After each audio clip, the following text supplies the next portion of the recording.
Yes, मैंने परस्पर विरोधी प्रतिवादों पर गंभीरता से विचार किया है और अभिलेख पर उपलब्ध सामग्री का सावधानीपूर्वक अवलोकन किया।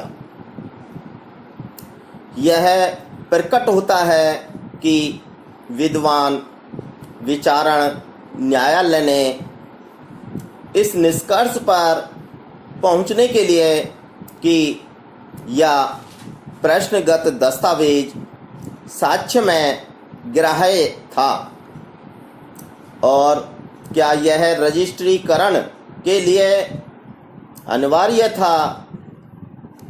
मैंने दस्तावेज की प्रकृति पर विचार करना उचित समझा और प्रश्नगत दस्तावेज की समीक्षा के पश्चात विद्वान विचारण न्यायालय ने यह संप्रेक्षित किया कि प्रश्नगत दस्तावेज विक्रय करार नहीं था, बल्कि यह त्यजन विलेख था।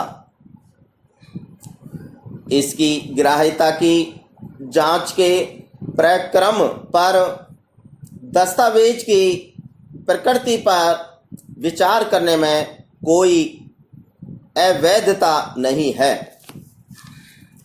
जावेद और अन्य बनाम पुखराज सुराना के मामले में उच्चतम न्यायालय के माननीय न्यायाधीशों ने यह प्रतिवादित किया है कि ज्यों ही दस्तावेज साक्ष्य में प्रस्तुत किया जाता है और मामले में इसे प्रदर्श के रूप में चिन्हित किया जाता है, उससे पूर्व न्यायालय को वह मामला न्यायिक रूप से अवधारित करना होता है।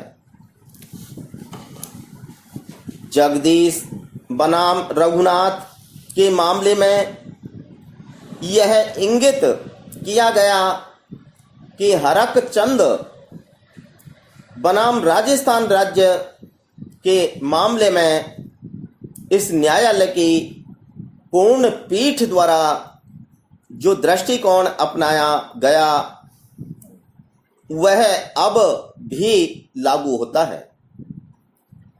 हरक चंद के मामले में इस न्यायालय की पूर्ण पीठ द्वारा यह अधिकथित किया गया कि क्या कोई विशिष्ट साक्ष्य विधि के अनुसार ग्राह्य था या नहीं।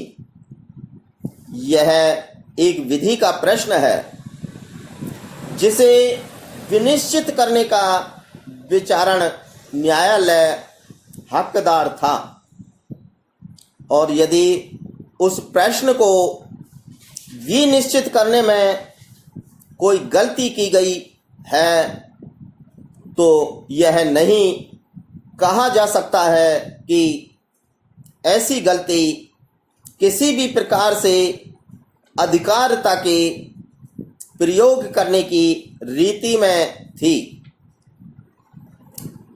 आक्षेपित आदेश के परिशीलन से यह प्रदर्शित होता है कि प्रश्नगत दस्तावेज की समीक्षा के पश्चात विचारण न्यायालय ने यह संप्रेक्षित किया कि उक्त दस्तावेज अनिवार्य रूप से रजिस्ट्रीकरण के योग्य था और इसलिए यह साक्ष्य में अग्राह्य था।